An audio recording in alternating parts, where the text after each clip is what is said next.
అయితే ఆంధ్రప్రదేశ్ ముఖ్యమంత్రి చంద్రబాబు నాయుడు గారికి షాక్ అనే చెప్పాలి. ఏంటంటే అతని మీద కోర్టులో ఒక పిటిషన్ దాఖలు చేశారు. సో దాని గురించి మీకు ఆల్రెడీ తెలిసే ఉంటుంది, ఎందుచేత ఆ పిటిషన్ వేశారనేది. సో ఆయనతో పాటు 114 మందిని కూడా ఈసారి చేర్చబోతున్నట్లు, అమరావతిలో రోడ్ల గురించి కానీ, స్కిల్ డెవలప్మెంట్ విషయం కానీ, ఇవన్నీ కూడా సిబిఐ విచారణ జరపాలంటూ కూడా పిటిషన్ వేయడం జరిగింది. సో దాని మీద మీ అభిప్రాయం ఏంటి?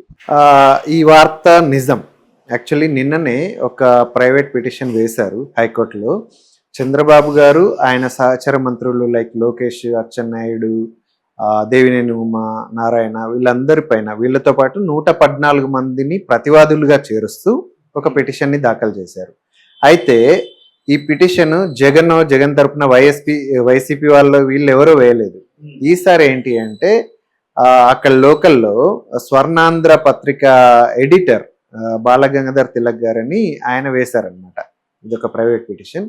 సో ఈ పిటిషన్ కూడా అగైన్ ఏంటి అని అంటే, ఇంతకుముందు జగన్ గారు ఏదైతే సిఐడి విచారణ జరిపించారో ఇది చంద్రబాబు గారి మీద వైసీపీ అధికారంలో ఉన్నప్పుడు, లైక్ స్కిల్ డెవలప్మెంట్ కానీ వీటి మీద ఏదైతే వేశారో సేమ్ అదే అంశాల మీద మళ్ళీ ఈ పిటిషన్ వేశారనమాట. అంటే ఆల్రెడీ జగన్మోహన్ రెడ్డి గారు ప్రభుత్వం ఉన్నప్పుడు ఆయన్ని చంద్రబాబు నాయుడు గారిని అరెస్ట్ చేశారు. అప్పుడు సిఐడి విచారణ కూడా జరిగింది. సో పెద్ద పెద్ద లాయర్లు అందరూ కూడా వచ్చి ఇటువైపు నుంచి అటువైపు నుంచి వాదించుకోవడం జరిగింది. మళ్ళీ ఎందుకు సిబిఐ విచారణ చేయాలి అని చెప్పేసి కోరుతున్నారు, నాకు అర్థం కావట్లేదు.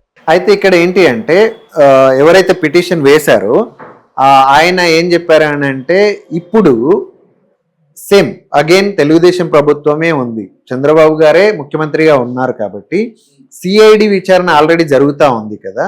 సో ఆ సిఐడిని ఈ ప్రభుత్వం ఇన్ఫ్లుయెన్స్ చేసే అవకాశాలు ఎక్కువ ఉన్నాయి కాబట్టి ఆ సిఐడి దగ్గర నుంచి ఈ కేసులన్నీ కూడా సిబిఐకి ట్రాన్స్ఫర్ చేయాలి. సిబిఐ స్వతంత్ర ప్రాతిపత్తి ఉన్న సంస్థ కాబట్టి అక్కడి నుంచి సిబిఐ విచారణ జరిపితే అది బ్యాలెన్స్డ్గా ఉండే అవకాశం ఉంటుంది, ఇన్ఫ్లుయెన్సింగ్ చేసే అవకాశాలు తక్కువ ఉంటాయి. కాబట్టి సిఐడి నుంచి సిబిఐకి ట్రాన్స్ఫర్ చేసి ఆ విచారణ పూర్తిగా అంటే బ్యాలెన్స్డ్గా జరగాలి. అంటే టీడీపీ ఫేవర్గా కాకుండా ఏది కేస్ ఫేవర్గా ఉండేటట్టు, అంటే ఇన్ఫ్లుయెన్సెస్ ఏమీ లేకుండా ఉండేటట్టు జరగాలి అని చెప్పేసి ఈ విచారణ జరపాలి అని చెప్పేసి ఈ పిటిషన్ దారుడు కోరుకున్నాడు అనమాట హైకోర్టుని. అయితే 114 మంది అని చెప్పేసి అంటున్నారు కదన్న, అంటే అప్పుడు అరెస్ట్ చేసినప్పుడు వీళ్ళెవరి పేర్లు కూడా బయటకు రాలేదు, ఇప్పుడు మరి వీళ్ళందరి పేర్లు బయటకు వస్తున్నాయి. సో దీన్ని ఎలా చూడాలి?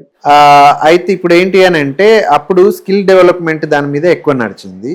అప్పుడు ఏంటి అంటే 114 మంది కాకపోయినా చంద్రబాబు గారితో పాటు అక్కడ ఐఏఎస్ ఆఫీసర్స్ ఎవరైతే ఆ కేసులో ఇన్వాల్వ్ అయ్యి ఉన్నారో అధికారులు చాలా మంది ఉన్నారు, వాళ్ళందరినీ ప్రతివాదులుగా చేర్చారు. పూర్తిగా 114 అవ్వకపోయి ఉండొచ్చు. అయితే ఇప్పుడు ఒకటే కాదు, స్కిల్ డెవలప్మెంట్ మాత్రమే కాదు, అమరావతిలో రోడ్లు కానీ, లేదు అని అంటే ఇన్నర్ రింగ్ రోడ్డు కానీ, లేదు అని అంటే మిగిలిన ఏవైతే ఉన్నాయో లైక్ ఇసుక మాఫియా కానీ, ఇలాంటి కేసులు ఒక 5-6 కేసులు ఏవైతే ఉన్నాయో వీటన్నింటి మీద కూడా సిబిఐ విచారణ జరిపి అక్కడ న్యాయం చేయాలి అని చెప్పేసి పిటిషన్ దారుడు కోరుకున్నాడు. అయితే ఇవన్నీ కలిపి ఏంటి అంటే, ఎవరెవరైతే ఆ మినిస్ట్రీస్ ఏవైతే ఇన్వాల్వ్ అయ్యి ఉన్నారో, లోకేష్ గారు కానీ, లేదు అని అంటే అచ్చెన్నాయుడు గారు కానీ, లేదంటే మన నారాయణ గారు కానీ, ఆయనతో పాటు దేవినేని ఉమా, ఇలాంటి మంత్రులందరినీ కూడా ప్రతివాదులుగా చేర్చారనమాట. ఓకే.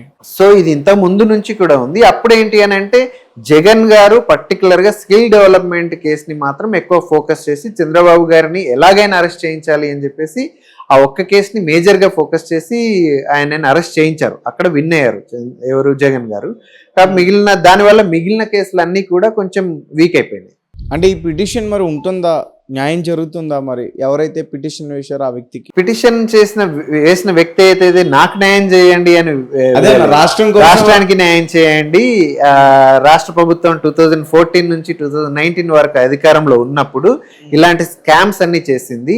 సో ఆ స్కామ్స్ మీద విచారణ జరిపి అది కూడా ఏంటి అని అంటే నిర్ద్వందంగా, ఇప్పుడు సిఐడి విచారణ చెప్తే ప్రభుత్వ ఆధీనంలోనే ఉంటుంది కాబట్టి ఇన్ఫ్లుయెన్స్ అయ్యే అవకాశం ఉంది కాబట్టి సిబిఐ విచారణ జరిపితే అది అంటే న్యాయంగా ఉండొచ్చు అనే ఒక ఒపీనియన్ ని వెలిబుచ్చారనమాట ఎవరైతే పిటిషన్ దారుడు ఉన్నారు. రైట్. మరి ఆ పిటిషన్ ని ఇప్పుడంటే సిబిఐ తీసుకుని విచారణ చేస్తారనుకోవచ్చా? అది హైకోర్టు అయితే ఆ విచారణకు తీసుకుంది, ఏదైతే పిటిషన్ అయితే యాక్సెప్ట్ చేసింది. దాని మీద హైకోర్టు ఏం చెప్తుంది అనేది మనం చూడాలి. అంటే వ్యవస్థల్ని మేనేజ్ చేయడంలో చంద్రబాబు నాయుడు గారి తర్వాత ఎవరైనా అని చెప్పేసి ఆయన మీద ఎలాంటి ఆరోపణలు ఎక్కువ వరకు మనం ఇప్పటివరకు చూసాం. అంటే ఇప్పుడు సిబిఐ అంటే కేంద్ర బలగాలకు సంబంధించింది. ఈయన ఆల్రెడీ పొత్తులతో ఉన్నారు కదా వాళ్ళతో. ఈ కేసు ముందుకు తీసుకెళ్లే అవకాశం ఉండదని నాకు అనిపిస్తుంది. సో మీ పర్సనల్ ఒపీనియన్? అక్కడ ఏంటి అని అంటే సిబిఐ కేంద్రం ఆధీనంలో ఉంటది అనేదే కాదు, యాక్చువల్లీ స్వతంత్ర ప్రతిపత్తి కలిగింది సిబిఐ. ఓకే, కూటమిలో ఉండడం వల్ల డెఫినెట్లీ ఎంతో కొంత బెనిఫిట్ అవుతుంది అనేది, ఇన్ఫ్లుయెన్స్ ఉంటుంది అనేది అనుకోవచ్చు. కాకపోతే ఏంటి అని అంటే ఫస్ట్ ఆఫ్ ఆల్ సిబిఐ విచారణకి ఆదేశిస్తుందా లేదా అనేది చూడాలి. అంటే వీళ్ళు పిటిషన్ అయితే దాఖలు చేస్తారు, ఇంకా ఆదేశాలు మాత్రం బయటికి రాలేదు. హైకోర్టు అయితే దానిపైన ఇంకా రెస్పాండ్ అవ్వలేదు. అంటే ఈ పిటిషన్ వల్ల అక్కడ ఎఫెక్ట్ ఏమైనా చూపిస్తుందా ఆంధ్రప్రదేశ్లో?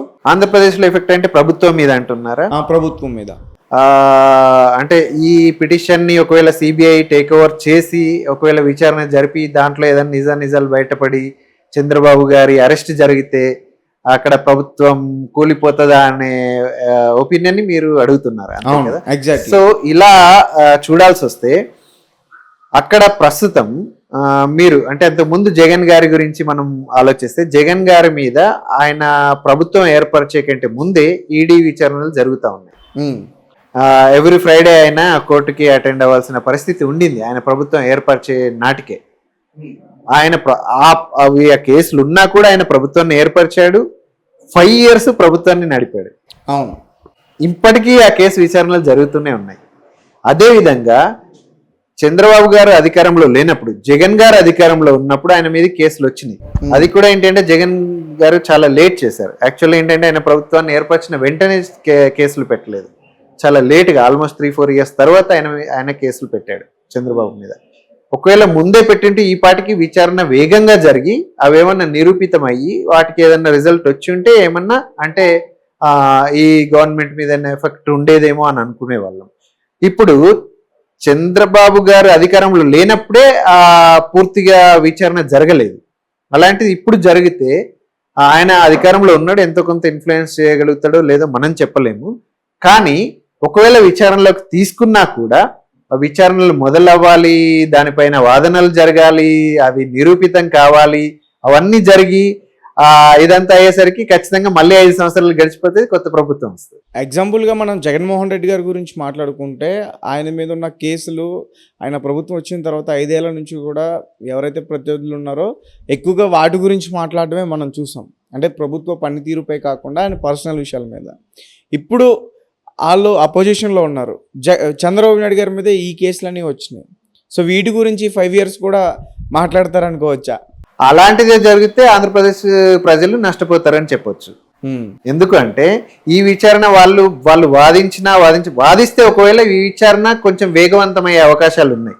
కానీ ప్రతిపక్షంలో ఉన్న వాళ్ళ బాధ్యత ఏంటి అని అంటే ఓకే దీన్ని అంటే వీళ్ళ మీద ఏదన్నా వీళ్ళ స్కామ్లో ఇన్వాల్వ్ అయ్యి ఉంటే వాటిని నిరూపించే ప్రయత్నం చేయాలి. దాని గురించి ఖచ్చితంగా ఇది అంటే సిబిఐ విచారణ జరిపించాలని అడగాలి. దీనిపైన ఫోకస్ చేస్తూ ప్రతిపక్షంలో ఉండి ప్రజల పక్షాన పోరాడాలి. అక్కడ సంక్షేమ పథకాల గురించి కానీ లేదంటే ప్రజలకు కావాల్సిన నీడ్స్ ఏదైతే ఉన్నాయో దాని గురించి ప్రభుత్వంతో పోరాడాలి.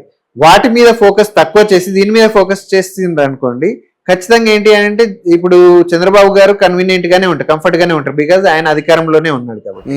సో ప్రజలు ఎక్కువ నష్టపోయే అవకాశాలు ఉంటాయి. సో ప్రతిపక్షంలో ఉన్న వైసీపీ ఈ కేసుల మీద ఫోకస్ చేస్తూ డెఫినెట్ గా ప్రజల పక్షాన పోరాటం చేస్తే వాళ్ళకి